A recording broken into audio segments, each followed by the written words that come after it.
buenas noches tengan ustedes, aficionados que nos siguen todas las noches, todos los conversatorios acá en Hicha.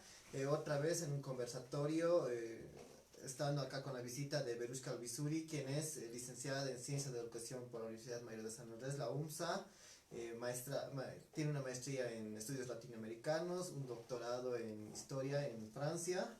Es autora de este texto, es La construcción de la Aymaridad, que ha generado mucho debate en su publicación.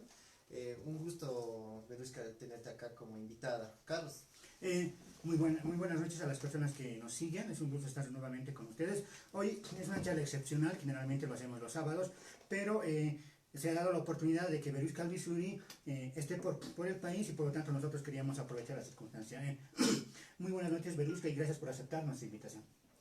Gracias a ustedes. Entonces la primera vez era como farsa y ahora es el segunda. Para mí es un placer estar con ustedes. Como ya les dije hace un momento, es un gusto estar con gente que ha leído este trabajo. Es un honor estar con ustedes. Bien, para un poco situar la charla que vamos a tener hoy día y las motivaciones que nos han llevado a invitar a Verushka, hay que mencionar que la tesis doctoral de Verushka se publicó en Santa Cruz el año 2009 por la editorial El País en 500 ejemplares. La tesis la acaba de mostrar Franco, se llama La construcción de la Aymaridad. Es un texto que ha causado mucha polémica, especialmente en sectores indianistas, y en nuestro caso somos personas que hemos leído el texto y en distintas circunstancias lo hemos mencionado, hemos aludido al texto porque nos ha provocado muchas ideas. Bien, para entrar en materia, el día de hoy vamos a hablar de la construcción del sujeto indianista. Entonces, Verushka, quisiera que nos des de manera general, ¿cómo entiendes el tema? Como una especie de introducción. Bueno, lo que les había planteado es quizás articular la discusión alrededor de 3 puntos que confluyen en la construcción del sujeto político indianista. El primer tema es el tema de la raza, el segundo tema sería el tema de la etnicidad y el tercer tema sería el del indianismo. Entonces, voy a hacer una breve síntesis, digamos, de las ideas que me gustaría discutir con ustedes. El primer tema es la cuestión de la raza, y lo que yo les planteaba es que si vamos más allá, digamos, del prejuicio, ¿no es cierto? Y aceptamos que no existen las razas y que hay una sola raza humana, no podemos negar que existen sujetos racializados y que la raza, analizada desde la perspectiva de las ciencias sociales, es eso, es la experiencia de sujetos, experiencia histórica, social, cultural, de sujetos racializados. El segundo tema es el tema de la etnicidad, que es el tema en el que yo me muevo con más comodidad, y que se puede plantear desde dos perspectivas: el naturalismo y el constructivismo. El naturalismo es el que considera la etnicidad como algo innato, biológico, genealógico, y el constructivismo como algo relacional o como algo social. Y el tercer, y en este tema de la etnicidad, un aspecto muy importante que me parece que hay que discutir y personalmente pienso que hay que superar es esta definición política, institucionalmente y mundialmente aceptada, que es la definición de la OIT, el artículo 169, que plantea que la etnicidad, o sea, que son pueblos indígenas los que comparten una cultura común, los que comparten un territorio común y los que comparten una ancestralidad con los pueblos que habitaron el territorio antes de la colonización. Entonces, quizás para lanzar la provocación, yo pienso que este planteamiento es bastante naturalista, justamente porque está planteando que la indianidad es una herencia genealógica y no algo construido. Y me parece que es una idea que es necesario superar, porque justamente impide el desarrollo del potencial político del concepto indianista, digamos, tal como lo formula Fausto Reynaga, para mencionar simplemente al precursor. Bien, entonces, para que quede claro para nuestros televidentes, no estamos asumiendo la idea de raza como una condición biológica, no, sino como una, digamos, una categoría más bien que ha servido para catalogar a grupos humanos, diferenciarlos digamos, de quienes así los han catalogado.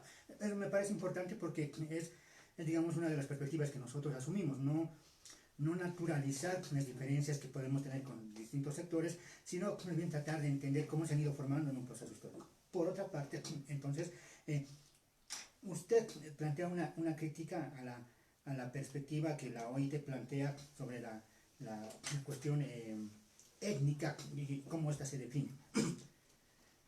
¿Cómo usted caracterizaría, digamos, al indianismo, considerando, por ejemplo, que es una reivindicación, en el contexto también es explicable, de la raza, y que en la actualidad tenemos una reivindicación de lo étnico en términos de la OIT? Me explico. Antes había una perspectiva en el indianismo de reivindicar una identidad, raza, nación, cultura, esa asociación muy general. Y en la actualidad tenemos más bien una preponderancia de la perspectiva de la OIT en sentido de minorías étnicas. ¿Cómo explicaría usted ese proceso, considerando que en su trabajo ha visto cómo se ha ido desarrollando las categorías sobre las poblaciones aymaras y entre los propios aymaras, cómo se ha ido construyendo esto? Para aterrizar, yo les propongo trabajar a partir de un ejemplo. El año 2008, a partir de las estadísticas étnicas que proporciona cada país, la Comisión Económica para América Latina, con su oficina de pueblos indígenas, etcétera, publicó un informe. En ese informe decía que el año 2008 había, las cifras no son exactas porque simplemente me estoy acordando, digamos 500 y pico pueblos indígenas. 2 años después, la misma CEPAL actualiza su informe y dice hay 800 y pico pueblos indígenas. Entonces, en el lapso de 2 años aparecen como unos 300 pueblos indígenas. Reitero que las cifras no son precisas, somos de ciencias sociales, no sabemos sumar, ¿no? Entonces lo que me llamó la atención a mí es, si aceptáramos que la etnicidad es algo genealógico y que los pueblos indígenas estaban ahí antes de la invasión, ¿cómo es posible que en menos de 2 años aparezcan 200, 300 grupos indígenas? Entonces la pregunta en realidad que hay que hacerse es, ¿quién es el encargado de identificarlos? ¿Cómo los identifica? ¿Por qué los identifica? ¿Para qué los identifica?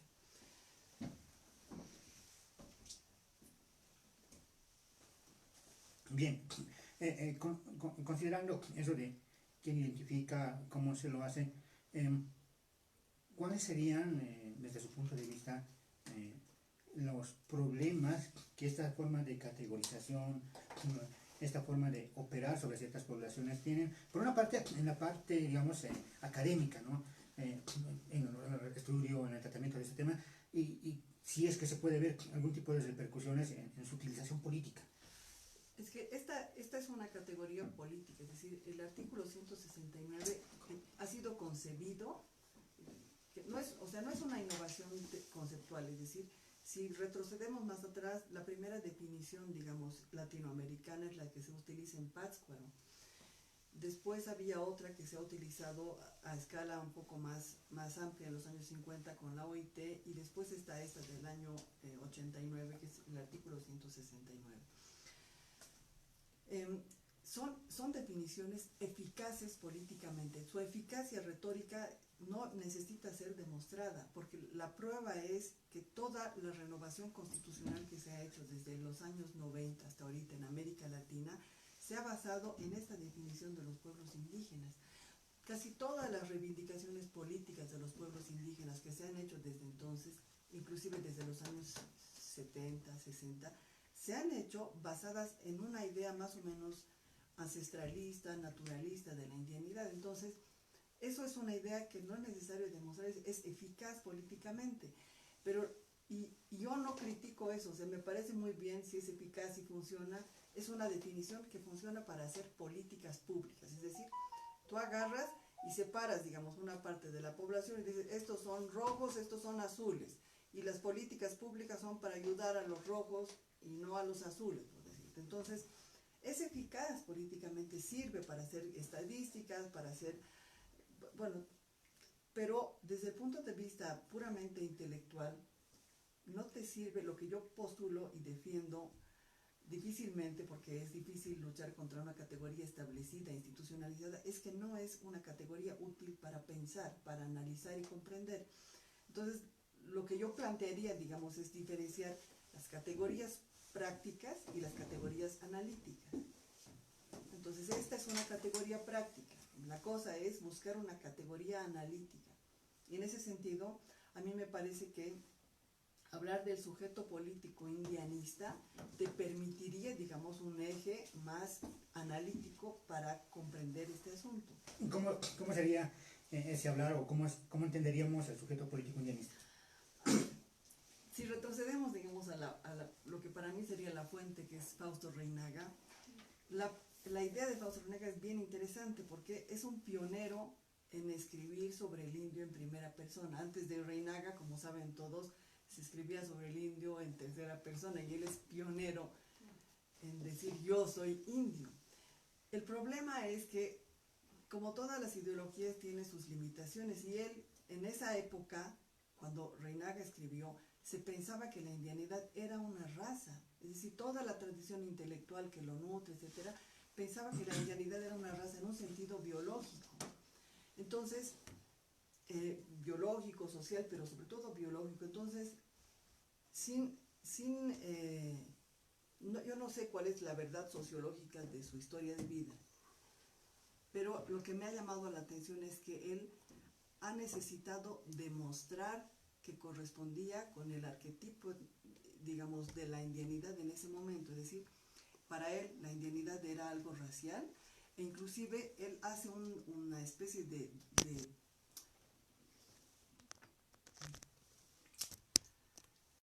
biografía o autobiografía explicando que sus padres eran analfabetas, que vivió en el campo, etcétera, etcétera.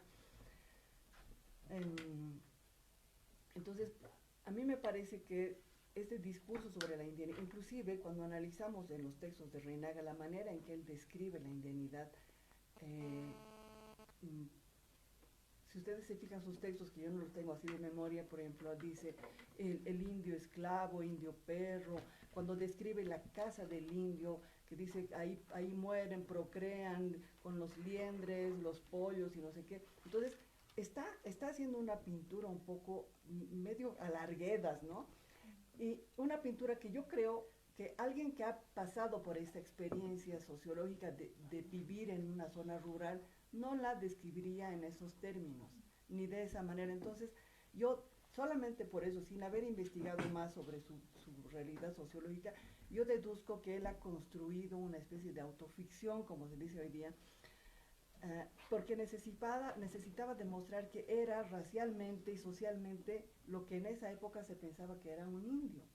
Y el problema es que yo pienso que la idea de Reinaga de decir yo soy indio tiene un potencial político descolonizador para este país que es enorme. Pero el problema es que ahí se ha trancado porque se sigue pensando que la indianidad es una raza, es una genealogía, etcétera, y no puede ser algo más amplio. Entonces, yo personalmente pienso que el indianismo y la indianidad debería ser una cosa más abierta, como una ideología política con la que puedes comulgar. Pero para llegar ahí, es como cualquier ideología política, yo pienso que hay que hacer un esfuerzo y que es doloroso, porque en este país se siguen manejando esas categorías, aunque se hable de etnicidad y que no hay razas, se siguen manejando esas categorías del siglo XIX como si fueran realidades y no se piensa en términos sociales. Entonces, para que los sujetos se reconozcan en la indianidad, es un trabajo de autodeconstrucción de lo que uno es, que es doloroso, pero es el trabajo que hacen todos los militantes para comulgar con una ideología política que tiene, para mí, tiene un potencial emancipador enorme.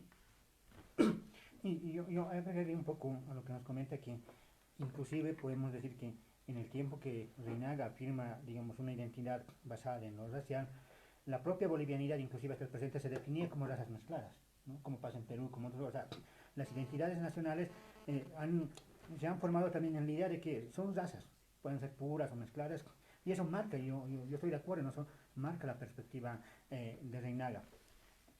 Y, bueno, tratando de profundizar un poco en el tema, um, ¿cómo, cómo ha jugado esto de lo racial, tal vez muchas veces, desde mi punto de vista, como que transformado de, de alguien de una naturaleza racial distinta a una naturaleza cultural distinta, o sea, al final natural, ¿no?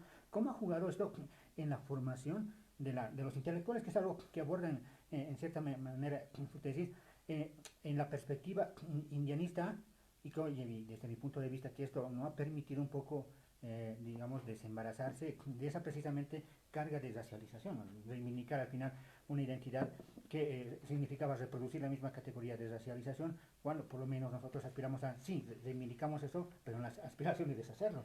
¿Cómo ve usted la influencia de esto en la formación de los intelectuales? A ver, a título anecdótico, ¿listo? Nos vamos a tu terno, ¿ves? Vos y yo hemos estado en una conferencia esta semana Sí, sí. en el Sí, CIDES, ¿no ves?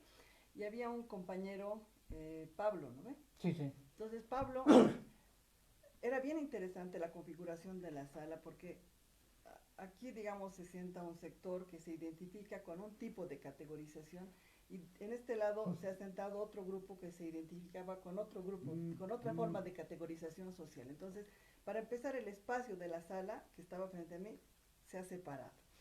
Y hay un momento en que se abordó este tema de la indianidad, de la subjetividad, pero de manera muy tibia, quizás porque era el ambiente, ¿no?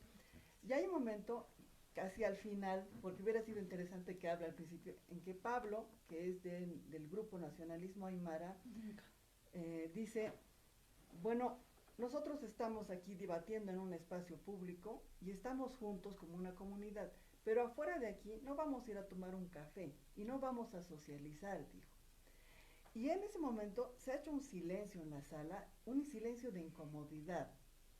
Entonces, a mí me ha parecido bien interesante eso, porque él ha planteado que hay una separación social, solo que lo que yo me pregunto es, pero no podemos hablar en su lugar y no está él para discutir, de repente nos está oyendo y quiere intervenir. Sería interesante saber por qué él pensaba que no podemos tomar café después. Yo tenía ganas de decirle que a mí me encantaría ir a tomar café con él después. Claro, él lo que decía es que, voy a caricaturizar, los blancos o los caras siempre quieren hacer de los indios sus objetos de estudio y siempre son ellos los que hablan por los indios y que nosotros deberíamos hablar por nosotros mismos, decía él. Y él estaba haciendo esa distinción, digamos. Entonces, a mí lo que me parecería interesante es explorar, no a partir de categorías rígidas, sino a partir de la experiencia. ¿Cómo se constituye la experiencia de este sujeto o de cualquier otro sujeto, de un blanco también o del color que quieran? ¿Cómo se constituye su experiencia para llevarlo hasta esa posición? ¿En qué momento él considera que no podemos tomar café juntos? ¿Y por qué? ¿No? Entonces, yo no estoy negando eso. Estoy de acuerdo que hay formas de socialización que están separadas, pero no siempre. Y también es una decisión y una posición, entonces, eso de que no podamos tomar un café. Entonces, a mí me parece que es interesante, primero, trabajar a partir de las experiencias de cómo se constituye la subjetividad de cada persona y cómo también se constituye la manera en que uno se categoriza en una sociedad, o sea, ¿dónde te identificas tú en una sociedad? ¿Cómo te categorizas socialmente? Y tratar de comprender cómo se construyen esas experiencias justamente para deconstruirlas, ¿no? Y se puede generalizar, por ejemplo, en qué momento uno comprende que es mujer o que es hombre o que es otra cosa y cómo se construye esa experiencia subjetiva de la identidad. Me viene una experiencia, hablando de experiencias, cuando hace un par de años me presentaron en el atrio de la UNSA a una muchacha que tenía la piel clara, no tenía los rasgos parecidos a los míos, y me solicitó toda animada, me saluda, hasta que el amigo que me la presenta le dice, Carlos Macusaya, es indianista, y cuando le dice que soy indianista se le goza la sonrisa. hago referencia a esto porque a mí me da la impresión en mi experiencia que uno, si los indianistas han forjado como una imagen de los resentidos. Entonces, cuando uno piensa, cuando está con un indianista, este tipo me va a discriminar porque tengo la piel clara. Y uno también asume, "Ah, no, como tiene la piel clara me va a discriminar". Se hace un círculo vicioso en mi experiencia, en los comportamientos entre las personas. eh, pero cuando sale el tema de esta autoidentificación étnica, cuando a alguien se lo reconoce, el tipo es indianista, el tipo es catarista, el tipo es... pero ya, por otra parte, eh, ¿cómo, a mí me causa un poco de, no sé si la palabra sea intriga, pero eh, ¿qué, cómo usted caracterizaría al indianismo? ¿No? Un poco más específico, ya nos habló un poco de los potenciales, y cómo podría trabajarse algún hilo en ese tipo de potenciales, digamos, dónde ve usted una especie de beta, por acá podría clarificar algo. Yo pienso que habría que clarificar, para empezar, con nosotros mismos, ¿no es cierto? ¿Qué es, qué es, qué es la indianidad? O sea, ¿cómo es nuestra experiencia subjetiva de la indianidad? ¿No es cierto? Ustedes, por ejemplo, que militan, ¿qué es la indianidad para ustedes? ¿En qué momento? ¿En qué momento? Porque no es lo mismo, o sea, hay un momento en el que uno toma conciencia de su categorización, de su racialización, de su posición social, y ese momento es pues donde se cristaliza el sujeto político, cuando tomas conciencia, cuando tienes conciencia política. Pero como sucede, o sea, no estoy diciendo nada nuevo, ¿no? Como sucede con la conciencia de clase, ¿no? Es igual, o con la conciencia de tu posición de género, no sé.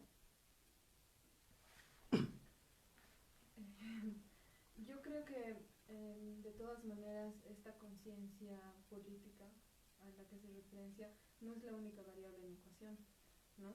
Entonces, para mí el decir soy aymara no me define, sino que es parte de quien soy, porque también soy judía, también soy artista, también soy mujer, también soy estudiante, soy educadora y miles de otras cosas. Entonces, al final, no es una cuestión que en mi caso me limite, sino que es producto de un reconocimiento y de un proceso también. Y creo que en la sociedad es importante que se viva ese proceso como comunidad. Es decir, en este país, el indio, el aymara, tiene muchas asociaciones, la mayoría de esas negativas. Entonces, la forma de liberar o de deconstruir esta relación es, en una de las formas, es entendiendo esta identidad, saber qué significa y no permitir que te limite. Pero eso pasa por un proceso muy personal, que luego puede replicarse. Yo creo que cuando una persona vive su vida, no sé, digamos, alguna otra clasificación afroamericana, por ejemplo, y actúa desde esa identidad solamente, está reforzando lo que el mito que el otro le ha contado. Entonces, limita su campo de acción, cuando al final es un ser humano. Pero para que ese proceso llegue a cristalizarse, tiene que pasar por diferentes estadios. Entonces creo que como comunidad estamos en un estadio muy inmaduro en el que necesitamos por fuerza decir somos aymaras, vivimos así, comemos así, sentimos así, pensamos así, y luego va a venir un proceso mucho más desarrollado en el que eso no sea tan importante, en el que ser aymara sea una cosa más de quién eres, pero como comunidad es más difícil.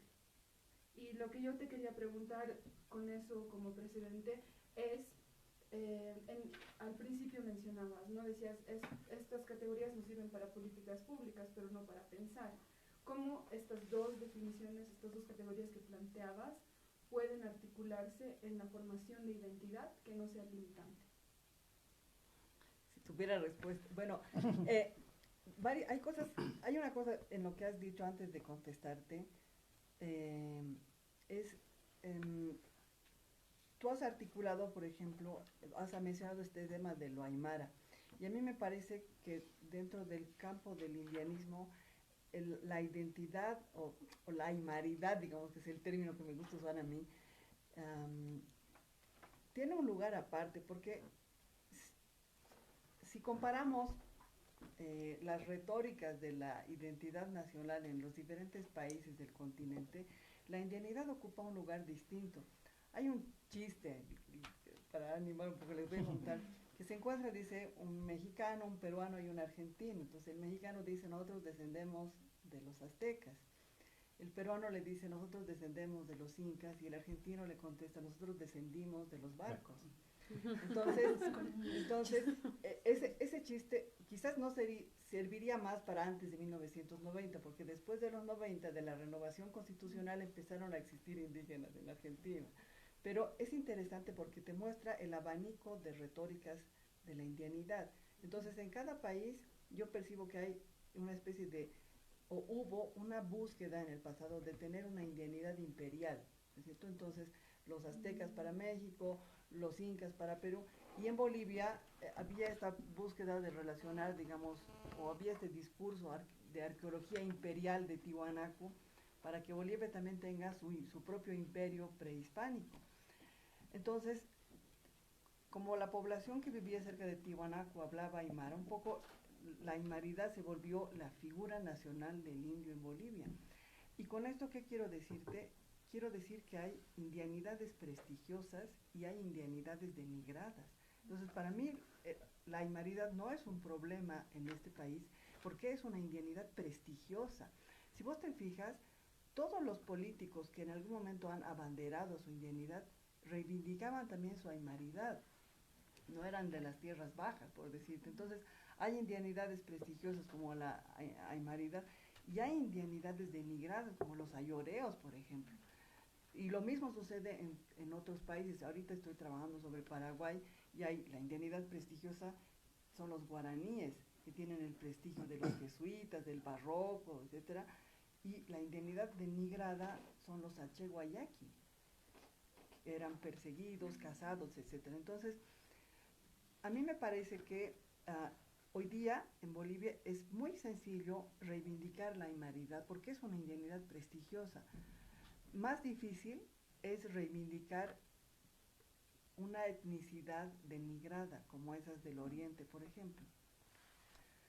Entonces, en algún momento, yo pienso que esta capacidad, digamos, de mostrar que la identidad o tu inscripción en las categorías sociales puede ser étnica, de género, o de clase o de profesión, va a dejar de ser un problema cuando resolvamos lo que en el fondo provoca estos problemas, que son pseudo problemas, ¿no?, de la identidad, que son los problemas de desigualdad, de marginación, de dificultad de oportunidades, etcétera, etcétera, que a mí me parece que son, o sea, el verdadero problema en esta sociedad y en otras, ¿no?, que cada vez hay menos recursos y cada vez hay más dificultad para obtener esos recursos y distribuirlos de manera equitativa o no tan injusta.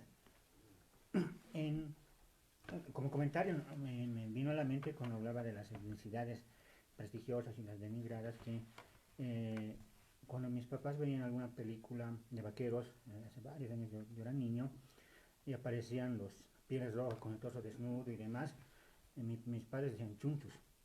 Los chunchus eran los salvajes, ¿no? Entonces, y eso me viene a la mente porque también entre digamos, la población, que uno puede decir, bueno, ellos son aymaras, también hay como que categorías para nombrar al otro, ¿no?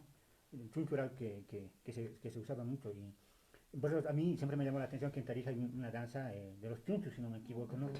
Me llama la atención porque, digamos, yo lo asumo como algo inferior y allá lo bailan. Siempre, no sé si tendrá que ver con una apropiación de la categorización que se ha hecho sobre ciertas poblaciones, no tengo idea. Pero por otra parte, yo considero que una de las virtudes del indianismo no lo teorizó, pero está muy claro en sus primeros textos de los 60, 70, la asociación a ser indio con, por ejemplo, ser constructor, ser albañil, muy relacionado a la situación de trabajo. Y en los 80, ya con la fuerza de, digamos, esto del multiculturalismo que se concreta en los 90, esas consideraciones de las condiciones económicas de trabajo y marginal se desplazan más bien por las cuestiones culturales. naturalizando las cuestiones culturales. En ese entendido, no sé si tiene, esto de las anécdotas a mí siempre me gusta, en su experiencia como docente allá en Francia, ¿cómo se ve? Usted decía que hay como una especie de una mirada, no sé, como un estereotipo de lo que serían los indígenas. ¿Cómo se aborda en la academia personas que no directamente trabajan el tema, sino cuando se alude, ¿no? Digamos, en mi caso, yo hablo de indianismo y de repente por ahí me sale a hablar del anarquismo, tengo vagas referencias, y generalmente lo hago desde los estereotipos. ¿Cómo circula en la academia francesa lo indígena? Es jodido. Entonces esto va a estar bueno. Es jodido porque, para empezar, digamos, si hablamos solamente de la indianidad en las Américas, hay la escuela norteamericana, que es poderosa porque ellos tienen recursos en sus universidades, etcétera, y allí, por ejemplo, o sea, en su definición legal de la indianidad es la gota de sangre india. Entonces ellos están en una definición totalmente racial, genealógica, naturalista, o sea, todo lo que nosotros queremos combatir, ellos lo reifican. Entonces, muchos colegas que trabajan desde la perspectiva culturalista, que hacen estudios culturales, se manejan usando esas categorías y les cuesta mucho hacer la deconstrucción, digamos. Quizás los que más han reflexionado sobre este tema desde esta perspectiva más constructivista son los antropólogos. Ahora, en el caso de Francia es distinto porque en Europa ha habido la Segunda Guerra Mundial y el Holocausto, ¿no? La exterminación de los que tenían religión judía o eran categorizados como judíos. Entonces, a partir de los 50 se ha tratado de combatir las doctrinas racistas. Entonces, la UNESCO en los años 50 ha hecho una campaña para combatir estas doctrinas y ha preconizado a los investigadores que opten por categorías más culturalistas. El problema es que, un poco como aquí en Bolivia, son como capas geológicas, ¿no es cierto? Se cubre esta capa de las doctrinas racistas con un barniz de doctrinas culturalistas, pero en el fondo no se ha evacuado. Entonces está ahí latente y eso se ve. Ellos tienen un discurso bien interesante que consiste en los franceses, me refiero. Ellos distinguen a los franceses de souche, o sea, de cepa, de los franceses d'origine étrangère, o sea, los franceses que vienen de otros países. Y la obsesión, así como hay la obsesión, por ejemplo, en Estados Unidos con la negritud, aquí en Bolivia con la indianidad, ellos tienen la obsesión principalmente con los algerianos, con los que han tenido una historia bien dolorosa. Entonces, los franceses tienen esta distinción bien fuerte entre nosotros, los franceses de origen extranjero, y los franceses de cepa. Y en el fondo, ellos que postulan la universalidad, ellos todo el tiempo, cuando eres meteca como yo, o sea, extranjero, te remiten siempre a tu diferencia, ¿no? Así que por más que trabajen estas cosas, digamos, con distancia, está en el fondo esto que es parte del ADN, digamos, de muchas culturas que se pretenden muy progresistas y civilizadas y todo lo que quieran, que está ahí latente, porque en el fondo yo pienso que esta tendencia, digamos, a una distinción genealógica, naturalista, es una estrategia muy eficaz para no dar oportunidades iguales a todos y mantener una especie de raya divisoria, ¿no? que permite una democratización del acceso a las cosas honestamente. ¿Alguien? Sobre la UNESCO. Tú decías hace rato que, bueno, había combatido efectivamente en los 50-60 contra el racismo, justamente a causa del holocausto judío. Y la UNESCO había propuesto que no se debería utilizar el término raza. Lo dice en uno de los textos contra el racismo y propone utilizar justamente el término etnias. Pero revisando ya después de esa recomendación, revisando los textos de la UNESCO, continúa utilizando el término raza.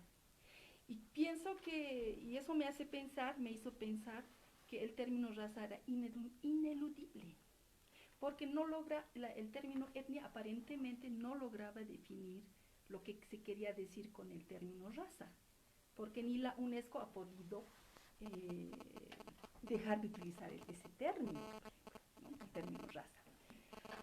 Ahora, en lo que se refiere al convenio 169, el convenio 169 es un proyecto indianista, pero que no solamente tiene un alcance a nivel americano, sino a nivel del mundo, porque se refiere a los indígenas de América, se refiere a los indígenas de Australia, ¿no? En realidad se refiere a los indígenas que no han logrado constituir estados, porque en Australia, ¿quiénes son los que gobiernan? No son los indígenas australianos, en América tampoco. Sin embargo, en Asia y en África, después de la descolonización, han logrado constituir sus estados, corruptos, buenos, malos, pero han constituido sus estados, mal o bien se gobiernan. Entonces, lo que yo entiendo por el convenio 169 es que se mantiene esta terminología, y es un término jurídico internacional o nuciano, se mantiene el término de indígena. Y para referirse a esos pueblos, y por eso has hecho bien en tomar en cuenta esto del hábitat, del territorio, de la ancestralidad, define a los indígenas como aquellos que han estado, son descendientes de aquellos que han estado antes de las conquistas. Entonces, tiene que ver explícitamente con el término, con el tema colonial. Y el tema colonial no ha terminado con la independencia de los estados que han surgido en América, ¿no? Y ese es un tema indianista. Los indianistas decían, a nosotros nos han capujado, nos han quitado la independencia. Bueno, en realidad se reconoce como un grito libertario al de Tupac Katari, pero la represión fue tan fuerte que ya ellos no habían podido levantarse, porque es difícil construir, ¿no es verdad?, liderato. Entonces, el convenio 169, por eso es que utiliza este tema de la ancestralidad, porque es una manera de decir, nosotros hemos estado ahí antes y nosotros no hemos fundado los estados que no nos representan. Y haya trabajado el CISA, el Consejo Indio de Sudamérica, ha sido uno de los promotores del convenio 169. ¿Quién ha fundado el CISA? El MITCA, porque el MITCA tenía una ideología indianista. Y el indianismo no tiene que ver específicamente con lo étnico, porque lo étnico es algo local, ¿no? Es algo local. Lo aymara es local, lo quechua es local, lo maya es local. El indio tiene una ambición continental. Ahora, de que no haya llegado a todo el continente es otra historia, pero el indianismo es una corriente que se solidariza con todos los indios de América y que dice, todos hemos sido sometidos, hemos sido colonizados, puede ser por los españoles, por los ingleses, por los franceses, por los holandeses, porque han habido diferentes estados europeos que han conquistado y han tomado posesión de territorios en América. Y entonces, bueno, dice, todos hemos vivido esa situación colonial y no tenemos nuestros estados. Por eso es que Evo ha sido pues un hito histórico que sea el primer presidente indio, aunque nosotros decimos, no, pero más antes estaba también, en México también ha habido en el siglo XIX, pero bueno, entonces ha sido un hito, pero bueno, como te decíamos hace rato, Evo no es indianista. Bueno, a mí me gustaría, Minerva, debatir contigo este tema de la ancestralidad, porque tú dices, son los pueblos colonizados. Sí. Entonces, si yo te entiendo, tú estás planteando que hay una continuidad genealógica y que la indianidad se hereda de padre a hijo, de generación en generación desde el siglo XVI.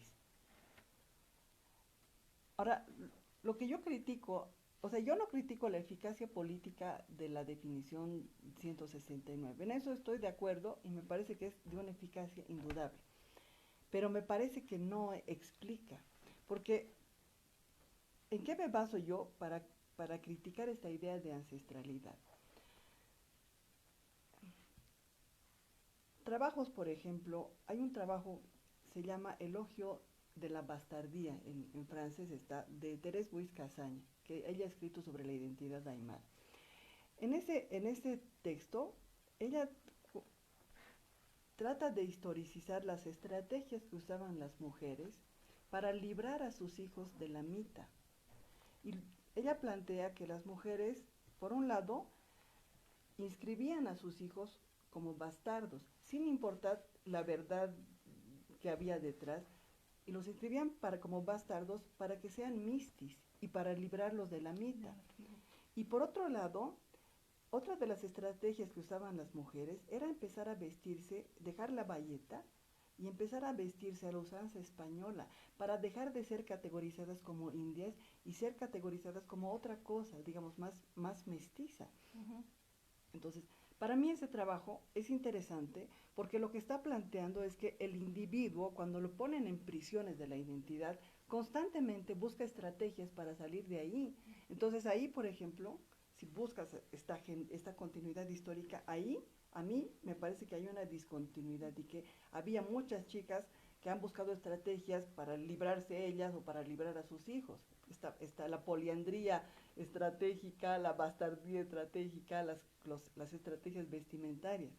Otro ejemplo más adelante es el trabajo, esta historia del tambor Vargas, ¿no? que la ha actualizado un poco María Daniel de Melas. Y un tema secundario en la historia de vida del tambor Vargas es su desclasificación social, porque él era hijo de un militar español, de su madre no se sabe, pero suponiendo que hubiera sido hijo de un militar español, estaba en el rango más alto de la sociedad y al final de su vida acaba categorizado como indio originario con tierras. ¿Por qué? Porque en esa época, después de que se crea, digamos, la república, como era un estado en quiebra, necesitaba volver a usar las tecnologías administrativas del estado colonial. Entonces vuelven a reactualizar la mita, el tributo indígena, y reparten tierras. Y para volver a usar esta tecnología, entonces, los que se adjudican las tierras en calidad de indios tributarios.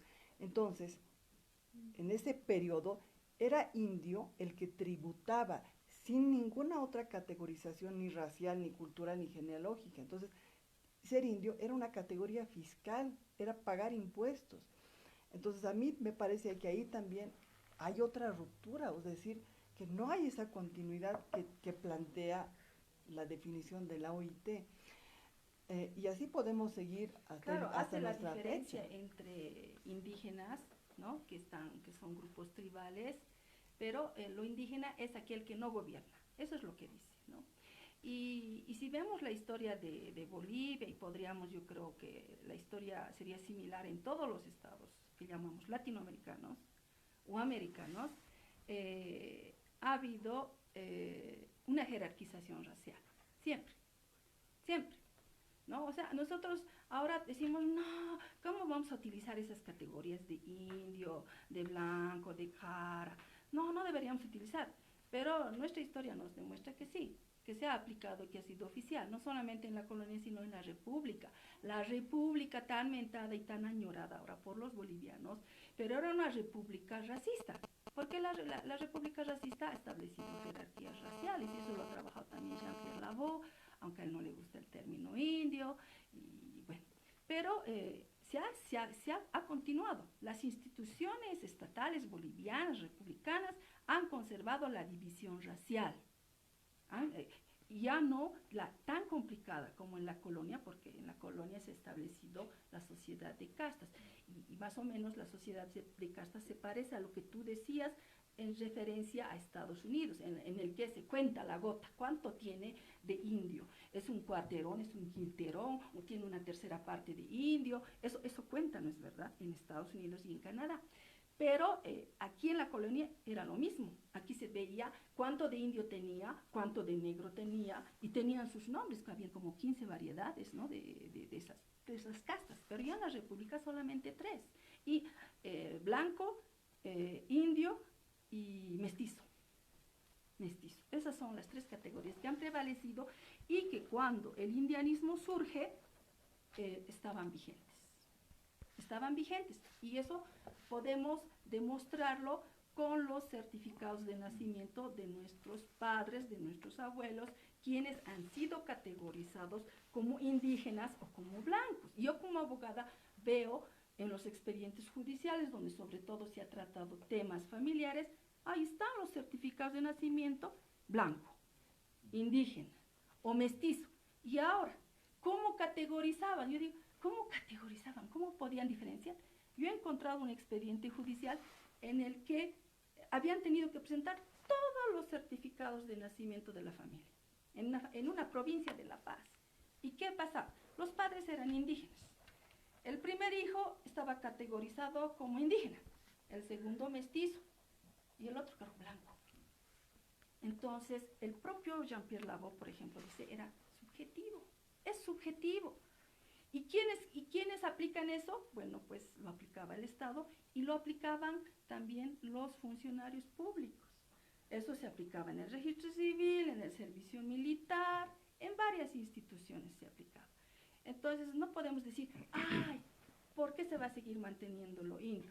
Y lo indio estaba como visto mal, como lo dijo aquí nuestra hermana, estaba visto negativamente, por lo general. ¿Y el indio qué hace? ¿El indianismo qué hace? Reivindica ese término, lo revaloriza y dice, el indianismo, hay un panfleto, dice, abajo el complejo de inferioridad. Porque en el momento en que surge el indianismo, muchos indios tenían ese complejo de inferioridad. Ya no querían ser indios, no querían ser aymaras, no querían ser nada, querían integrarse porque justamente las políticas indigenistas habían, esas eran sus políticas, integrar al indio por la educación, por la castellanización, por todo, por la economía. Entonces, el indio ya no quería ser indio y rechazaba pues a sus hermanos. Por eso también ha habido la división de indianismo y catarismo, ¿no? Entonces, decir que cómo se constituye la subjetividad del indianista o del indio, pues de la experiencia. Por eso yo digo que no puede ser uno que no es indio no puede ser indianista, porque se es indianista por la experiencia que uno tiene, por el racismo que uno sufre.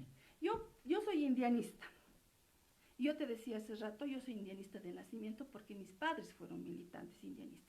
Y cuando yo en algún círculo de indianistas a veces se habla, dicho, soy indianista de nacimiento, alguien por ironía me dice, no, yo soy indianista, no por fatalidad, sino por opción, me respondió, ¿no?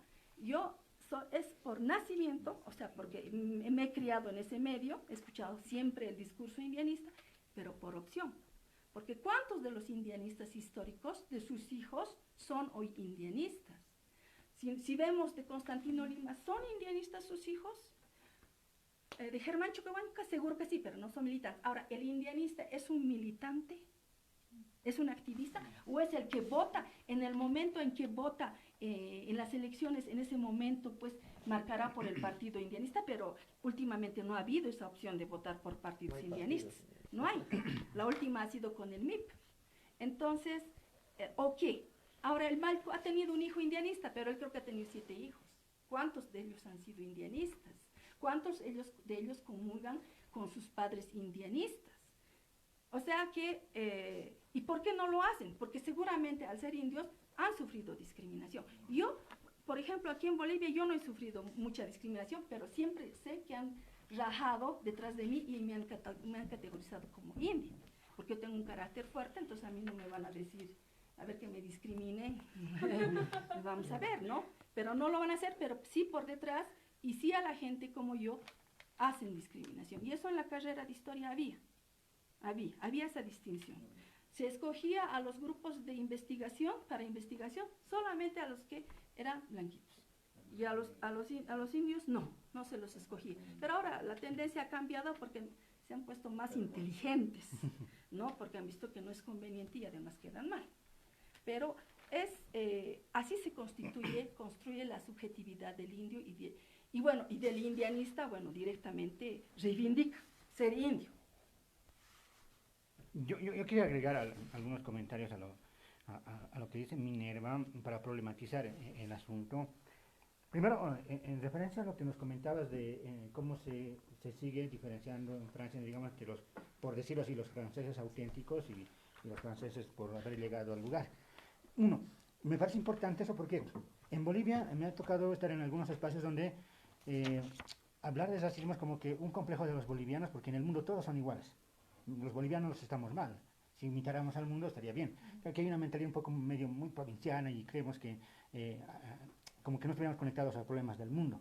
Creo que el comentario muy importante que nos haces de esto, ¿no? Este no es un problema de las diferenciaciones, de las categorizaciones, no es un problema nacional boliviano, ¿no? Es general. Eso por una parte. Por otro, considerando lo que dice Minerva, ¿tú ves validez en el uso de la categoría, por ejemplo, colonialismo interno o algún tipo de caracterización respecto a la realidad que vivimos donde se pueda decir, aquí tenemos huellas de la colonización, es todavía pertinente, se puede operar de esa manera desde tu experiencia en la academia, pero eso lo problematizaría por una parte con esto de que en Bolivia, en mi experiencia, la gente no habla de racismo. Nosotros, yo aparte de grupos de baile y demás, y los muchachos nunca decían, alguien es racista, decían, es imputante, es creído, es engreído, pero nunca se usaba la palabra racista, es como se eludía esa palabra. Hasta el día de hoy me parece que la gente no, es como una de esas palabras que es difícil de pronunciar, de asumir, no lo dice, por una parte. Y para finalizar, considerando lo que dice también Minerva, a mí me llamó la atención, por ejemplo, un testimonio de Walter Reinaga, que ingresó a la UNCE en 1968 a la carrera de filosofía, y él decía que él y Roberto Choque eran los únicos indios en la facultad. Y en cambio, en la actualidad, lo que le llama la atención es que es más bien lo que ya no hay son blancos, ¿no? Era su manera de caracterizar los tiempos. Menciono el hecho porque a mí me da la impresión que en la actualidad el discurso indianista, como había surgido, no tiene la pegada que hubiera tenido antes o que tuvo antes, porque ya muchos jóvenes están en espacios donde los padres no estaban. Mi padre no estuvo en la universidad, no terminó el colegio, yo pude entrar. Entonces, hay espacios en los que uno puede decir, estamos ascendiendo socialmente. Esto no quiere decir que las élites que se caracterizan por ciertos rasgos somáticos diferenciables de la mayoría de la población no se estén reproduciendo y se esté haciendo como nuevas jerarquizaciones. Yo lo veo en el sentido de que cuando yo estaba en el colegio, en la escuela, las profesoras eran de piel clara y eran mayores, y los profesores eran morenos. Es decir, que cuando yo era joven, estudiante escolar, estaba entrando, digamos, la gente de población, gente de origen de población rural, diferenciada somáticamente de quienes antes ocupaban el espacio del trabajo de profesores, y la mayoría de mujeres. Cuando yo entré a la escuela, había como una mitad y mitad, ¿no? Las señoras de piel clara y los hombres de piel morena. Pero en la actualidad, la mayoría son profesoras y de piel morena. O sea, no solo que la gente de piel morena ingresó a ese espacio, además ha tenido una característica, ha tomado la característica ahora de ser como que un oficio de chicas, ¿no? Pasa como en la carrera de trabajo social. No, lo digo en el sentido del estereotipo que se asume, profesor o profesora, ¿no? Lo digo en ese sentido, o sea, quiero decir con todo esto que estamos viviendo como una reestructuración social que, insisto, no quiere decir que los grupos que dominan un país no se estén reestructurando, en el que las personas que pueden ser somáticamente catalogadas como indios, aunque ellos no lo acepten, estas personas están en espacios que sus padres no estaban, entonces sus expectativas de ascenso social, no digo que se estén cumpliendo, pero se genera una situación de expectativas en la que no ven las limitaciones, no les dicen no puedes entrar a la UNSA, no les dicen no puedes hacer esto y lo otro. Por lo tanto, a mí me da la impresión que ahí ya esta referencia al indianismo clásico no les llega, en mi experiencia, no sé, lo veo más o menos así. Bueno, muy largo. es que has abordado varios temas distintos, pero quizás antes de responder a lo que tú dices, tengo una pregunta para Minerva. O sea, tú has dicho, para mí no puede ser indianista aquel que no es indio. Ujú, Y es indio el que ha sufrido la discriminación. ujú, Pero tú misma has aceptado, te voy a atacar, ¿listo? ujú. Tú misma has aceptado que a ti por tu carácter no te han discriminado. Los que me conocen. Los que no me conocen, sí, en la calle, digamos, te chocas con alguien, ay, qué de mierda. ¿Ya? Pero cuando ya me conocen en las instituciones, puede ser la carrera de historia, la carrera yo soy abogada también, o la carrera de arte, o en otros lugares, sí, ahí y se han cuidado, porque, bueno, me conocen. Pero sé que detrás han hablado, ¿no? Han dicho, esa India, ¿de dónde ha salido? Porque supuestamente la India, los indios somos callados, no respondemos, o sea, somos tímidos, estamos en un rinconcito. Entonces, en cambio, bueno, yo me explayo, yo critico y digo de frente las cosas, ¿no es verdad? Entonces, esa supuestamente no sería la característica de los indios. Ujú. Ahora, para responderte a ti, Carlos, que tú dices, o sea, ¿cómo hacer, digamos, para captar más adherentes del indianismo No, en el fondo, no, ¿no? no tanto decir eso, sino, sí, bueno, mi preocupación era, tal vez no tanto con lo que tú planteas, sino en mi experiencia, los indianistas hablan, no todos, ¿no? Pero muchos que yo conozco, como si la situación fuera, por ejemplo, la que describe Reinaga en la Revolución India, en 1970. Y hoy día Ya no. no se hace eso. Entonces, Ya a no mí es. me da la impresión de que lo que no se considera esos cames, le decía, ¿no? Walter Reinaga en el 68, una cosa era la cátedra de filosofía, hoy otra. Entonces, ¿cómo eso, y eso era en relación a cómo podemos pensar entonces hoy día en la vigencia o la utilización de colonialismo interno o de que hay herencias coloniales? ¿A usted le parece pertinente?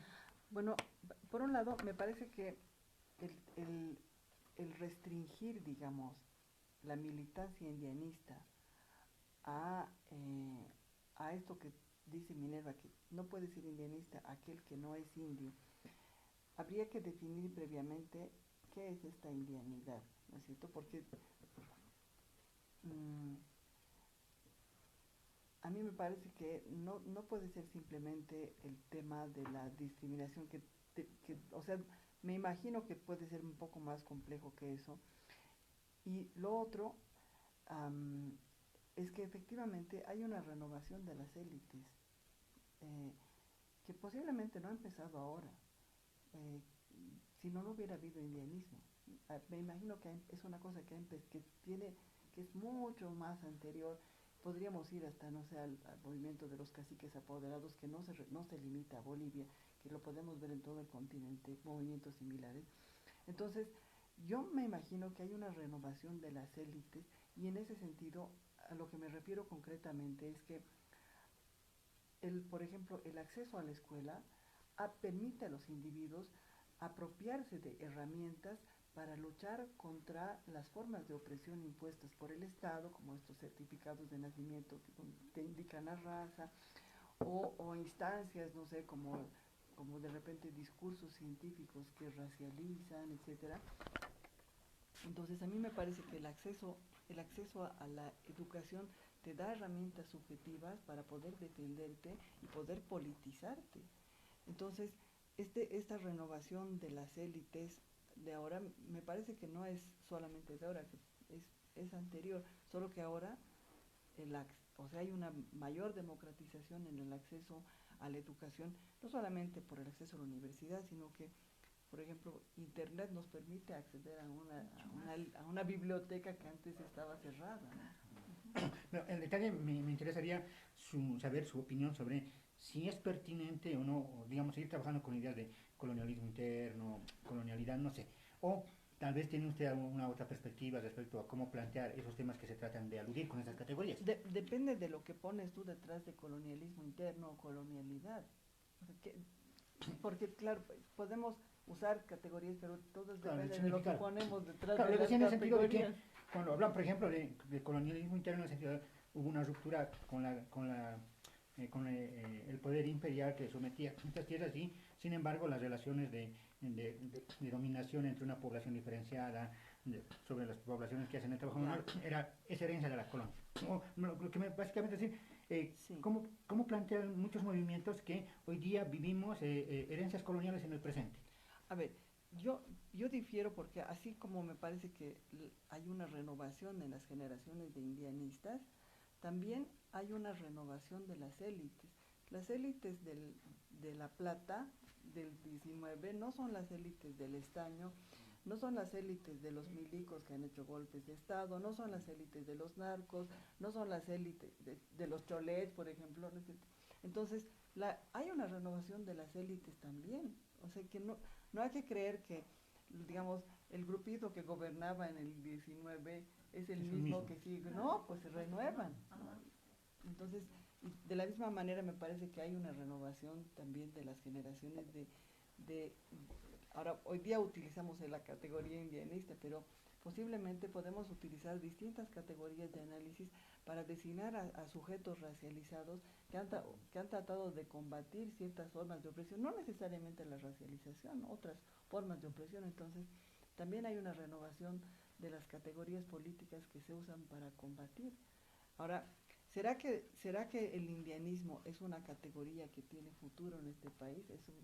Eso no sé, porque Esa es la pregunta. no sabemos, pero Pero, Verisca, antes que te corte, ¿no crees que... ¿Me estás cortando? sí, sí, cortamos no, nomás. es que obviamente hay renovación en estas élites de poder, pero se sigue manteniendo las estructuras. Obviamente las élites de la plata son diferentes a las élites del estaño, pero las estructuras de dominación se siguen manteniendo. ¿Cómo cuál? Por ejemplo, las de poder, las de sumisión a través del dinero frente a otras poblaciones más grandes. Entonces, lo que pasa en el colonialismo, pienso yo, que las élites, aunque se reformen, aunque cambien de una élite por ejemplo, de derecha a otra élite de izquierda, como en la actualidad, pero las relaciones coloniales se siguen manteniendo, y es por eso que los indianistas siguen apareciendo, más indianistas, más jóvenes que yo, ya. Es por esas razones. Yo que problematizaría con Franco y polemizaría en él. Yo creo que un problema de los indianistas ha sido, en mi experiencia, yo por eso me animé a escribir, porque me parecía que no se discutía, era como que ver el problema colonial como que llegaron los españoles, conquistaron y hasta el día de hoy vivimos la misma realidad. No, no. Y sin embargo, o sea, uno no llegaba a la caracterización de cuáles eran las distinciones en el trabajo, ocupaciones y demás, y cómo eso iba cambiando con el tiempo y en la independencia que pasó. Yo creo que en eso podemos diferir con Franco, que más bien lo que ha faltado en el indianismo es una capacidad de renovar categorías de análisis que permitan entender los procesos que han ido cambiando. Y eso necesariamente implica la propia transformación del indianismo, que vayamos a ver cómo termina llamándose. Me parece que no es importante cómo nos llamemos, sino los resultados que vayamos a obtener. ¿Puedo hablar? Aunque no se me ve. Ahí. Entonces, yo sí estoy de acuerdo con Franco en cierta medida, y también veo los riesgos del constructivismo, ¿no? Los riesgos del constructivismo es que relativiza todo, ¿no? Y de cierta manera ya no existe cierto solvente material sobre el cual se puedan sostener ciertas afirmaciones, porque al final de cuentas todo se construye. Entonces, por ejemplo, lo de Minerva, su aclaración me parece bien interesante. El término indio no es como el término clase, ¿no? El término clase social es mucho más abarcativo, depende mucho del lugar donde tú estás posicionado en la esfera de la producción. En cambio, el término indio depende básicamente desde el lugar donde el otro te coloca, ¿no? O sea, para que tú seas calificado como indio, está más allá de la misma autoafirmación. Hay una suerte de sociedad que te ubica en un lugar y que te hace experimentar vivencias a partir de tu condición somática, física, ¿no? A partir de tus vínculos familiares. Entonces, ahí uno podría decir, me están construyendo la imagen de indio, y no, te están identificando a ti como un elemento que ya existe y que tiene ciertas características que tienen un patrón histórico, ¿no? Es decir, los que se parecen a ti siempre han tributado, los que se parecen a ti siempre han venido del campo, en su mayoría. Los que se parecen a ti generalmente tienen un vínculo con una lengua originaria, ¿no? Las excepciones existen, puede ser que alguien no tenga anteriormente esos rasgos somáticos, pero la regla se cumple para la generalidad. Entonces, yo creo que sí hay estructuras, y esas estructuras se manifiestan más allá, digamos, de la construcción que pueda sostener uno mismo. Por eso la idea de Minerva, ¿no? O sea, para ser indianista tienes que haber vivido cierta experiencia india, es decir, ¿no? Cierta experiencia de diferenciación desde el otro. Entonces, yo creo que eso es interesante también, o sea, no solamente todo es construido, sino que también hay estructuras sobre las que no se construye eso, si vale el término, pero hay que reconocer que están ahí, ¿no? Que son difíciles de mover, varían en el tiempo, por supuesto, pero siempre mantienen una constante que permite que ciertas relaciones sociales funcionen de una manera determinada y no varíen mucho. Totalmente de acuerdo, es que es la cuestión del sujeto racializado lo que estás planteando, ¿no es cierto? Pero al interior, digamos, o sea, no es solamente una cuestión del sujeto racializado, porque la raza, es decir, ese discurso genealógico, biológico sobre el fenotipo, también es una cosa que se negocia socialmente. Mira Michael Jackson, ¿cierto? inclusive que no solo lo ha negociado socialmente, sino que lo ha negociado estéticamente. Entonces, yo pienso que aún aceptando, digamos,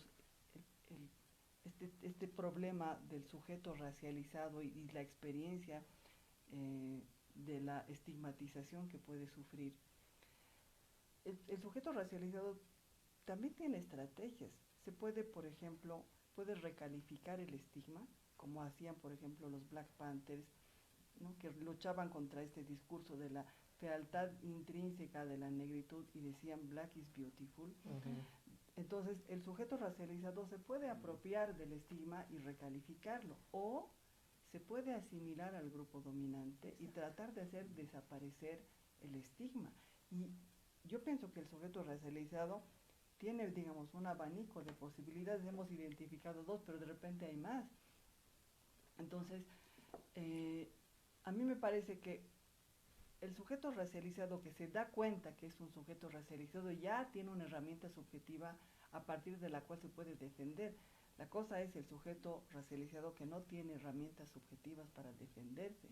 Y en el fondo, a mí me parece que el gran potencialidad, digamos, del indianismo es llegar a ese público, ¿no? A esa gente. Complementando lo que dice Gustavo y ejemplificando, ¿no? Ilustrando con lo que tú mismo has escrito sobre Fausto Reinaga, en la que dices, no, bueno, no solamente es tu interrogante, otros también se interrogan, incluso indianistas se interrogan sobre el origen de Fausto Reinaga. ¿Verdaderamente era un indio? No, parece que era el hijo de un hacendado.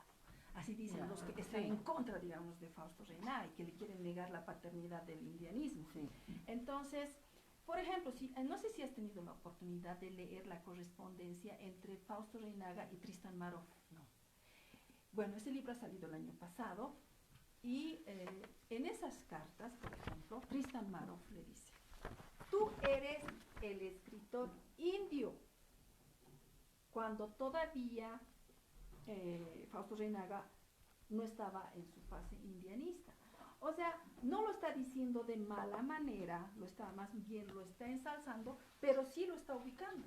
O sea, y le dice, tú eres diferente, tú eres el escritor indio. Maroff le dice eso en una de las cartas. Entonces, como indio, él tenía un rol que jugar, ¿no? Y entonces no es obligatoriamente que, o sea, como él dice, te ubican, te dicen, tú eres india. No hay necesidad de que uno ande diciendo, soy india, poniéndose sus letreros. No, te ubican, te dicen, eres india y punto. Y eso... Aunque lo niegues. Aunque lo niegues. Y lo más triste es cuando lo niegas. Porque, mira, y una de esas negaciones es el apellido. Yo he visto casos en la justicia que han durado 40 años y que siguen durando hasta ahorita, con efectos hasta ahorita que no han terminado por cambio de apellidos. Por no apellidar Condori, se han puesto otro apellido y los han desconocido, han perdido su patrimonio. Les han iniciado juicio por falsedad ideológica, falsedad material, ustedes no son los dueños. O sea, no, hay dramas en relación a eso. Y en los años 60 mucha gente se ha cambiado el apellido. Se ha cambiado el apellido porque justamente estaba estigmatizado por su apellido. Porque lo indio es la pinta, es el apellido, es el lugar donde vives. O sea, por eso decimos que hay estructuras que se mantienen. Por ejemplo, de la colonia, la República de Indios, la República de España. Dos repúblicas separadas. Eso ha continuado en la República. Ha continuado. Ahora mismo, ¿quiénes viven en la zona sur? ¿Quiénes viven en la zona sur? Y ahora yo te voy a contar algo. En el 2003 yo estaba aprendiendo a hacer panetones en un instituto aquí en México. Y ahí estábamos, bueno, estaba yo y habían otros indios que estaban aprendiendo para hacer su profesión, para vender en Navidad. Y había un grupo, bueno, de blancas que estaban ahí porque querían, bueno, agasajar a su familia, variar el menú, estaban ahí. Entonces, en una pausa dice, una de ellas dice, ay, en el 2003, sí, a final de año debe ser, dice, ay, ¿has visto cómo los indios han bajado? Yo me he ido a la zona sur para no ver a los indios. Los indios han subido de río abajo, de Pampajas, no, de Ovejuyo, de Palca, de todos han subido pues aquí el 2003 y se han reunido en San Francisco.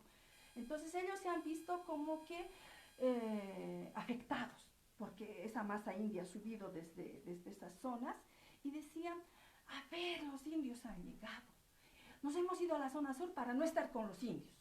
Ahora nos vamos a tener que ir a Santa Cruz. Entonces, quiere decir que no hay convivencia. Ahora, si fuera una sociedad ideal, ¿por qué tendríamos que apartarnos y alejarnos de los indios? Deberíamos pues, convivir bien, todos juntos.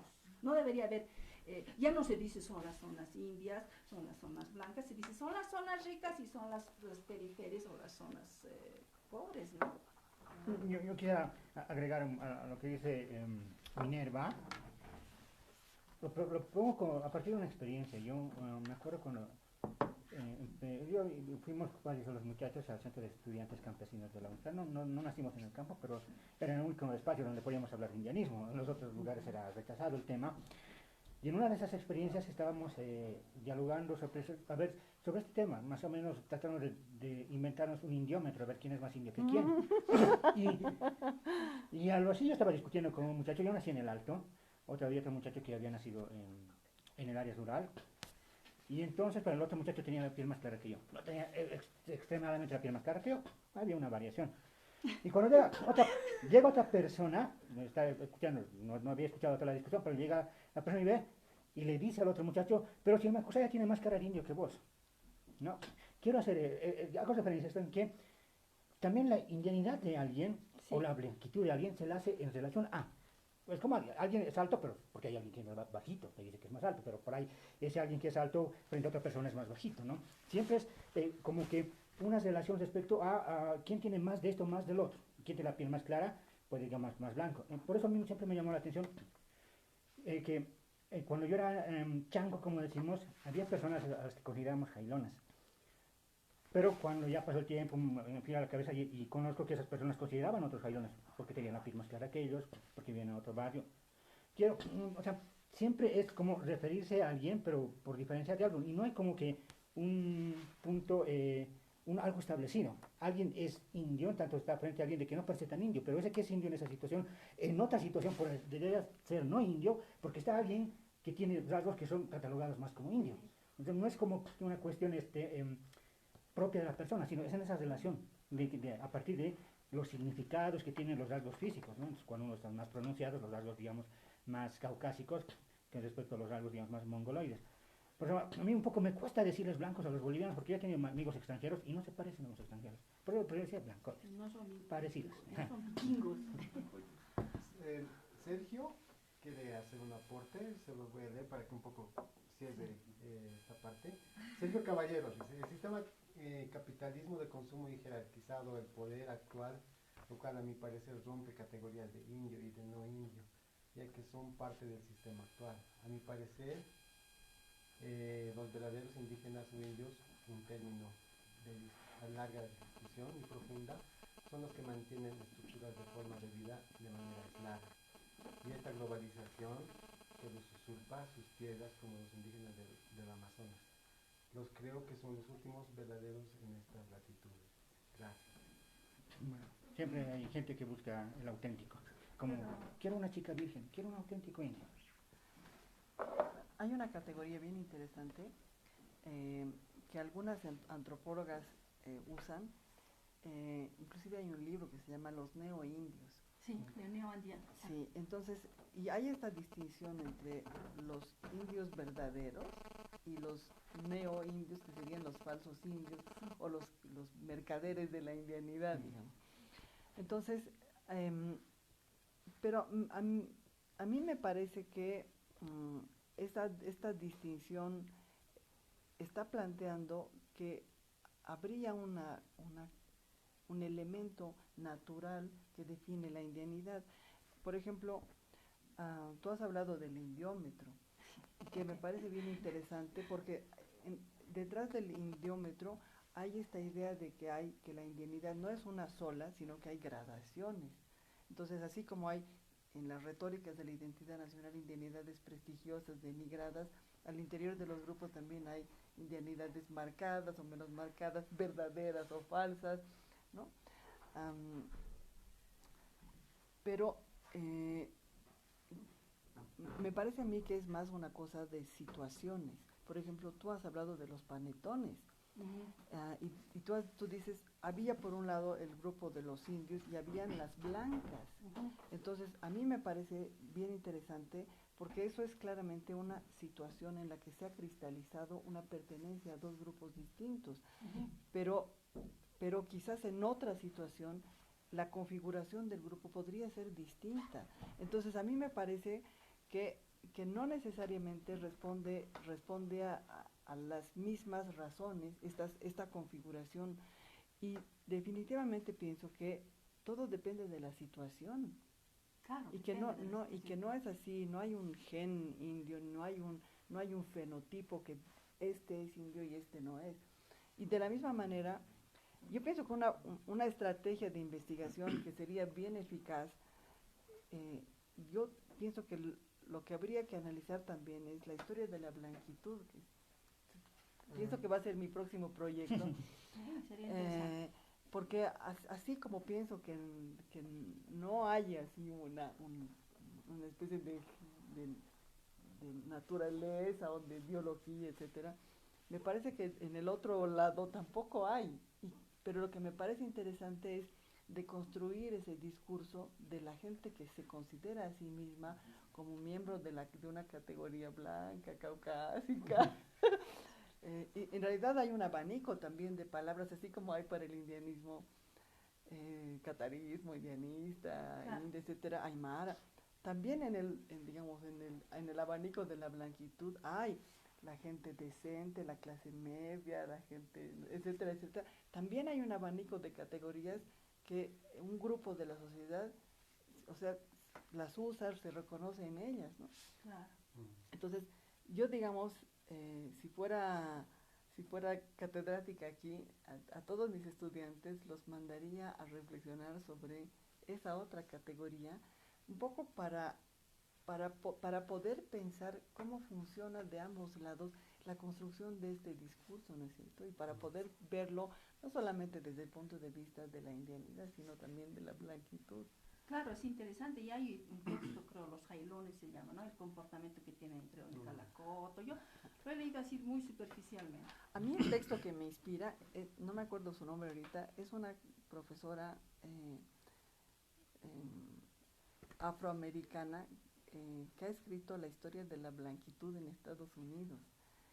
Y me parece que es muy interesante. Lo que ella plantea, para ir rápido, es que es por etapas. Que, por ejemplo, gente que no estaba dentro de la categoría de blanquitud, generaciones después ha ingresado dentro de esa categoría. Y a mí me parece que en el caso, por ejemplo, de Bolivia, hay categorías de la indianidad que se están volviendo hegemónicas, como la de la aymaridad, ¿no? Y hay categorías que siguen excluidas, como la de los ayoreos, y quizás eso es lo que provoca también este comentario del compañero que dice que los últimos indígenas son los de la Amazonía, porque efectivamente esas son hoy día las categorías denigradas y más oprimidas del abanico de esto que podríamos llamar indianidad. Yo quisiera comentar algo al respecto sobre la convivencia o no convivencia. Tenemos en el grupo a un compañero, al hermano Fernando Vargas, y él es garzón. Entonces él trabaja en ese rubro y él nos contaba que estaba viendo un interesante fenómeno muy nuevo de estos últimos años, en el cual estaban generándose matrimonios entre gente Zika y Mara, digamos de Chasquipampa, por ahí de Julio, con gente de la zona sur, digamos de la élite. Con caras, ¿no? Cosa que ese fenómeno no lo veía, diremos, en Sopocachi. Realmente, digamos, generalmente, tal vez tradicionalmente la gente de Sopocachi es la más progresista y la que tal vez hace una apertura más a poder incorporarse con gente, digamos, tal vez alteña, indígena, india, ¿no?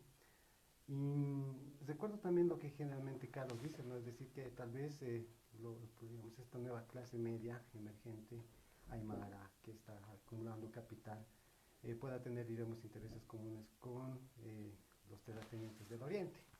Y justo ayer irrumpía, digamos, en los medios un nuevo candidato para la presidencia, para la vicepresidencia de Frente para la Victoria, un cruceño, en el cual utilizaba un discurso que es casi idéntico al de Fernando Toja, ¿no? Es decir, que los aymaras, desde la casera que vende su sopita en las calles, tienen una mentalidad económicamente hacia el libre mercado, no es, digamos, son liberales. Y a este candidato le acompañaba obviamente su candidato a la presidencia, que es un alteño, es un indio, tal vez no se considera como indio, claro, pero Israel Rodríguez es un indio, ¿no? Es un alteño, totalmente, ¿no? Entonces, tienen intereses comunes, ¿no? No manejan este discurso de la indianidad, de la indianitud, pero digamos como que tienen una idea algo pactada. Justo también recuerdo recientemente María Galindo le hace una entrevista a Fernando Toja en la cual le dice, pero Fernando, digamos los del MNR, que es el partido tradicional, le dice, son racistas, le dice, ¿cómo vas a estar con esos racistas? Sí, sé que son racistas. No me interesa que sean racistas, pero tengo intereses, ¿no? Entonces, ¿cómo vemos esta lectura que generalmente tenemos muy tradicional de que no puede existir, digamos, este tipo de convivencia, cuándo se rompe esto? No sé, pregunto. Es que es una clásica alianza entre poder político y poder económico, ¿no? A mí, por ejemplo, esto de los matrimonios que tú mencionas, en el fondo no me sorprende porque es las alianzas matrimoniales de gente con prestigio social y de gente con poder económico, pero sin prestigio, son un clásico del patriarcado, entonces no me sorprende para nada. Y las alianzas pragmáticas de la política tampoco, porque la política es pragmática. Una pregunta yo quisiera hacer, hablando de estos cambios que se están dando. Para ir cerrando. Verusca, yo quisiera preguntarte, desde que has escrito tu libro, que se ha publicado hasta 2006, ¿cuáles son los cambios que tú has notado en esta tu última visita acá en Bolivia? A ver, el primer cambio que he notado, y he publicado un texto sobre eso, es la religión. Como yo me acuerdo que en los años 70 los sacerdotes afines a la teología de la liberación nos hablaban de la religión de los oprimidos, ¿no es cierto? Y lo que me ha sorprendido mucho a mí es cómo hoy día esa religión de los oprimidos se practica con tanto fasto, con tanta opulencia, y este es el primer aspecto que me ha sorprendido porque muestra un cambio, digamos, de esta hegemonía que hablábamos, ¿no? de lo aymara, que ya no es una indianidad denigrada, al contrario, es una indianidad bien hegemónica. Ese es el primer cambio. El segundo cambio que he notado desde la elección de Evo Morales es una masiva renovación de las élites. No es que se haya, digamos, aniquilado la pobreza ni nada. Sigue habiendo una gran injusticia social, pero lo que sí es masivo es que hay una renovación de las élites y que me parece algo positivo. Yo pienso esas dos cosas son las que he notado, pero también como académica yo lo que he visto es que es muy difícil abordar este tema porque es un tema demasiado político y nosotros como, bueno, hablo por nosotros los que estamos en la academia, nosotros necesitamos tener a veces un poco más de serenidad para investigar y necesitamos un poco más de distancia. Yo cuando escribí esto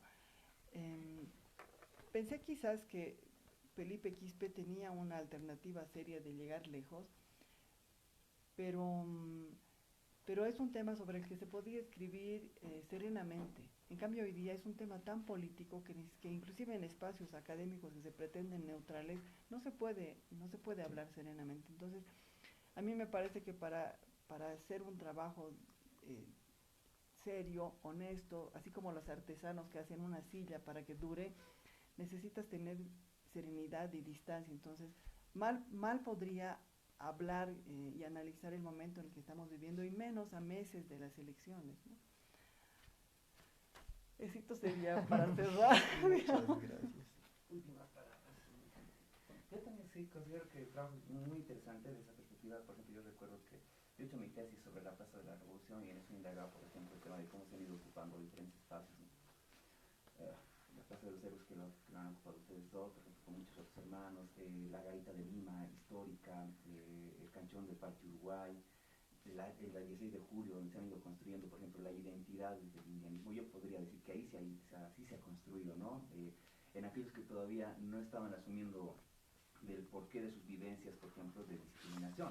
Se acercaba ahí, empezaba a comprender cuáles eran los factores, ¿no? Para los activistas indios, autoidentificados e identificados desde el otro sitio, les decían a los demás por qué es que ellos vivían una situación de racialidad. Entonces, yo creo que en ese sentido ayuda también esto, es un espacio, no sé si lo has estudiado, ¿no? Un tema de cómo las plazas han sido escenarios públicos también muy importantes de socialización política y construcción de identidad.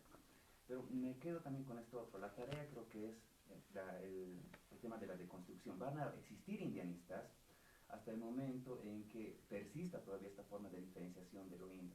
El rato en que acaben de marcar diferencia entre tú eres indio y tú no eres indio, ese rato ya, adiós indianistas. Y el discurso, digamos, de todo este grupo político se va a ir.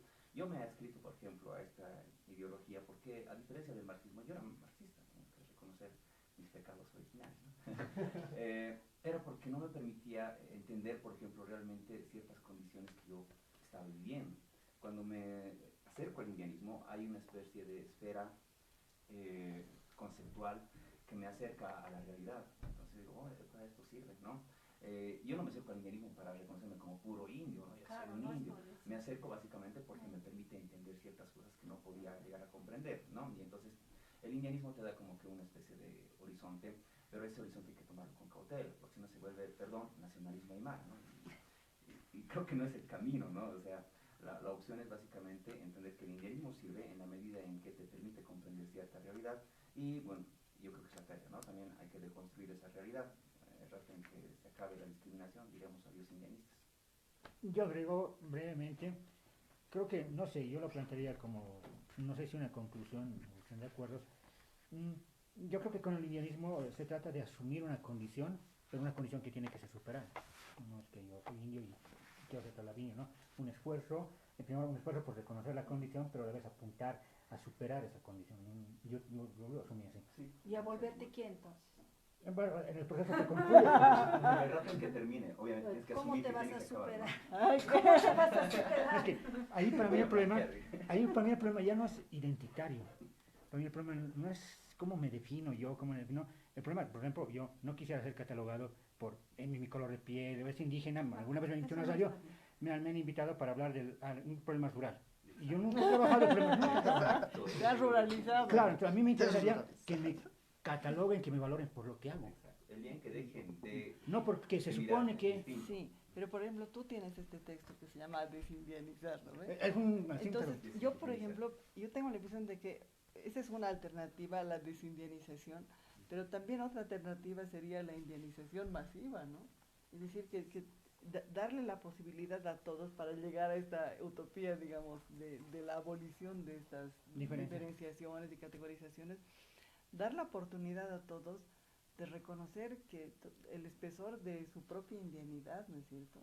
Pero sabes que ese es un ideal, Verushka. ¿Por qué?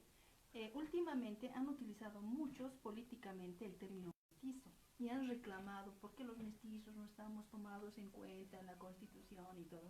O sea, como que han asumido que ellos son un grupo aparte, pero en lo mestizo, yo digo, si tú te dices mestizo, porque el mestizo para mí es una categoría racial. Porque es resultado de la mezcla de sangre. sí, sí. Ahora se habla de mestizaje cultural. Hibridación. Yo no estoy de acuerdo mucho con eso del mestizaje cultural, pero sino con cómo se ha originado ese término. Si dices que eres mestizo, estás asumiendo que tienes sangre india. Estás asumiendo que tienes sangre india. Entonces, ¿qué problema te haces con los indios? ¿Cuál es el problema? tendríamos que asumir esa indianidad, porque finalmente si vemos los blancos, como decían hace rato, vemos al europeo y vemos al boliviano blanco, no son igual, claro, yo digo, no son vikingos, pero tienen pues algo de indio, ha habido pues mestizaje en este continente, solamente que no se quiere reconocer ese lado. Mira, yo estoy de acuerdo contigo, pero sin llegar a esto de la retórica de la sangre, que me hace sentir terriblemente incómoda. Pero esta incomodidad que yo siento no es por mi experiencia de boliviana, sino es por mi experiencia de meteca en Francia. Entonces, pero yo estoy de acuerdo contigo en que en vez de reconocernos en el mestizaje, lo que pasa también es que en el manejo de las estadísticas étnicas hay intereses políticos que no podemos negar. Sí. Pero al margen, digamos, manejándonos en el mundo de las utopías que plantea Wilmer, yo pienso que realmente el potencial político que tiene el indianismo es eso, que así podemos desindianizarnos, pero también podemos indianizarnos y llevar lo más lejos posible esta reflexión sobre el indianismo, popularizarla, no sé, me parece que el verdadero potencial es ese, ¿no? Permitir a todos reconocer su indianidad. Porque además estamos en América, estamos en su continente. Ahora, reivindicar lo blanco, considero que si estoy en España lo voy a reivindicar tal vez para que me den la nacionalidad española, pero aquí no corresponde, pues, creo que no corresponde. Ni en España, yo creo, porque la No, historia pero española también es rica de no sé, Claro, la presencia de mezclas. los moriscos. Sí, de- sí. de- Yo diría, bueno, ya para ir cerrando, por ejemplo, uno diría, yo de los problemas que digo, ¿hasta dónde tenemos que retroceder para encontrar una autenticidad? Porque yo, al final, por los datos que encontré, bueno, hace 100.000 años salimos de África. Entonces, o sea, ni los españoles son originarios de España. No, ese dato está cambiando, te cuento. No sería raro, sin embargo, genéticamente venimos de allá. Ya no somos Claro, no sé. fenotipos diferentes. Bueno, de todas maneras, No, hay una versión última que dice que en realidad el centro es Europa. Bueno, varias versiones, Pero bueno, versiones pero- más, pero- versiones menos. Verushka, Pero antes no había. para que tú cierres, sí, sí. quisiera que nos compartas sobre la construcción de tu identidad. Eso sería muy largo y muy autobiográfico, y en el fondo me parece que no interesa tanto mi identidad, o sea, lo que interesa es lo que tú publicas, y pienso que un autor no tiene que ser juzgado por una etiqueta identitaria, sino por lo que has producido. Yo he tratado de ser lo más honesta posible en el libro que he publicado aquí, en mi tesis, etcétera, y obviamente, o sea, cuando yo he empezado mi trabajo, yo no me inscribía en ninguna categoría de la indianidad, sino más bien en un grupo más privilegiado, ¿listo? Y lo que me ha permitido reflexionar sobre la estigmatización, la racialización, no es mi experiencia de boliviana, sino mi experiencia de la emigración. Y esta experiencia de la emigración es lo que me ha permitido a mí aprender a mirar a Bolivia desde más lejos y aprender también a tomar distancia de mi inscripción en las categorías sociales bolivianas y a poder reconocer también que yo también puedo reconocer el espesor de mi propia indianidad. Entonces, o sea, pero para llegar ahí, yo he tenido que pasar por un proceso complejo de autocrítica, de crítica de valores familiares, de discursos, etcétera, y de rupturas que son complejas y dolorosas y que seguramente van a seguir evolucionando a lo largo de mi vida, ¿no?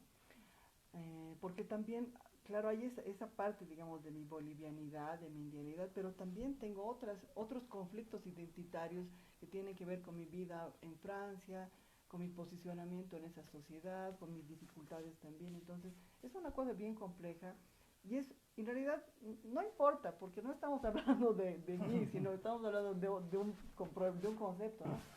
Pero sí, si quieres, digamos, que me objetive, esa es mi objetivación, ¿no? Bueno, gracias Verusca. Gracias a ustedes. Ha sido una jornada muy rica, hemos compartido muchas ideas y nos despedimos de quienes nos están viendo y nos vemos el siguiente sábado. Mañana. El siguiente sábado, hoy estamos a miércoles, el siguiente sábado, en la última transmisión de este ciclo de conversatorios y pues los esperamos. Gracias.